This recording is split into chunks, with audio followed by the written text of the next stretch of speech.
Good morning, children. Now we are at what 91 question. What is this 91 question? Which of the following is not a chemical change? క్రింది వాటిలో chemical change కానిదేది? Chemical change అని అంటే మనం ఏం గుర్తుపట్టాలి? New substance form అవుతుందా కాదా అని గుర్తుపట్టాలి. న్యూ సబ్స్టెన్స్ కనుక ఫామ్ అయితే కెమికల్ చేంజ్. ఆ ఇచ్చిన దానిలో న్యూ సబ్స్టెన్స్ కనుక ఫామ్ కాకపోతే అది కెమికల్ చేంజ్ కాదు. కెమికల్ చేంజ్ కాదు. డైజెషన్ ఆఫ్ ఫుడ్ ఏమవుతుంది? ఫుడ్ మనం తినగానే మన స్టమక్ లోపల గ్యాస్ట్రిక్ జ్యూస్ అంటే హైడ్రోక్లోరిక్ యాసిడ్ ప్యాంక్రియాస్ నుంచి వస్తుంది. హైడ్రోక్లోరిక్ యాసిడ్ ఈ గ్యాస్ట్రిక్ జ్యూస్ అనేది రియాక్షన్లో పార్టిసిపేట్ చేసి అది మొత్తము మనకు అన్నం అనేది అన్నం రూపంలో ఉండకుండా వేరే దానిలోనికి మార్చడం జరుగుతుంది. అంటే వేరే కెమికల్ ఫామ్లోనికి మారుతుంది. కాబట్టి ఇది digestion of food is a what chemical change. Addition of water to quick lime అంటే ఏంటిదిరా? Calcium oxide. దీనికి ఏం చేసిండు? వాటర్ని కలిపితే ఏమొస్తుంది మనకు? కాల్షియం హైడ్రాక్సైడ్ అనే న్యూ కెమికల్ ఫామ్ అవుతుంది. కాల్షియం హైడ్రాక్సైడ్ ఫామ్ అవుతుంది. సో దీన్నే లైమ్ వాటర్ అంటాము. కాబట్టి ఇది కూడా కెమికల్ చేంజే. న్యూ ఏర్పడ్డది, న్యూ సబ్స్టెన్స్ ఫామ్ అయింది కాబట్టి chemical change. Third option rusting of iron. So iron ఏమవుతుంది? Iron will reacts with oxygen in presence of moist it will forms what? Fe2O3 x moles of H2O.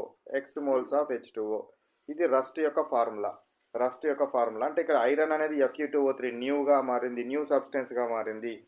It is also a chemical change. Next melting of ice అనేది melt అయితే ఏమవుతుంది? అది వాటర్గా మారుతుంది. Ice యొక్క formula ఏంటి?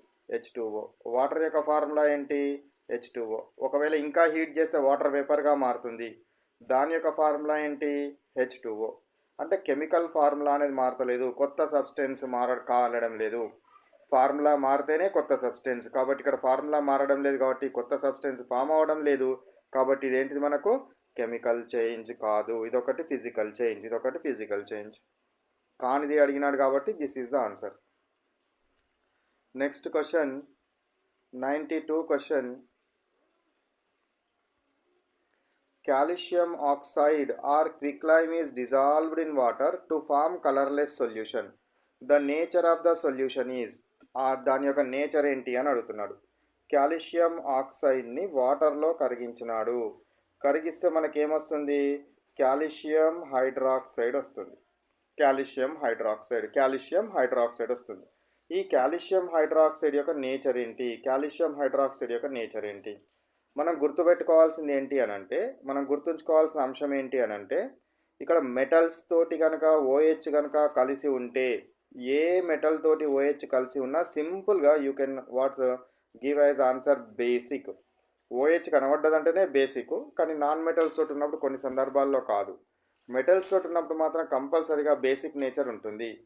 కాబట్టి calcium OH కనబడ్డది అంటే బేస్లోనికి పోవాలి. ఒకసారి పోయిన తర్వాత పక్కన మెటల్ ఉందా నాన్ మెటల్ ఉందా చూడాలి. మెటల్ ఉంటే కంపల్సరీ బేసికే, నాన్ మెటల్ ఉంటే కొద్దిగా ఆలోచించాలి. ఇప్పుడు ఫర్ ఎగ్జాంపుల్ HOH ఉందనుకోండి, ఇక్కడ OH కనబడుతుంది కదా, దీన్ని బేస్ అంటామంటే వీలు కాదు. HOH అంటే ఏంటి? వాటర్. కాబట్టి ఇది న్యూట్రల్. కాబట్టి మెటల్స్ తోటి ఉంటే మాత్రము ఫస్ట్ ఏ గ్రూప్ ఎలిమెంట్స్ కానీ సెకండ్ ఏ గ్రూప్ ఎలిమెంట్స్ తోటి ఉంటే ఇంకా కంపల్సరీ అది బేస్గానే ప్రవర్తిస్తుంది. All metal hydroxides are bases. ఇంకా ఇక్కడ దాకా కూడా రావాల్సిన అవసరం లేదు. All metal oxides are bases. So 10th స్టాండర్డ్లో, ఇంటర్మీడియట్కి పోయినాక కొన్ని కాంప్లికేషన్స్ వస్తాయి కానీ 10th స్టాండర్డ్లో మాత్రం ఆల్ మెటల్ ఆక్సైడ్స్ బేసిక్ ఆక్సైడ్స్గా గుర్తుపెట్టుకోండి. Next 93 question number 93. Which of the following gas is liberated when zinc is treated with dilute hydrochloric acid?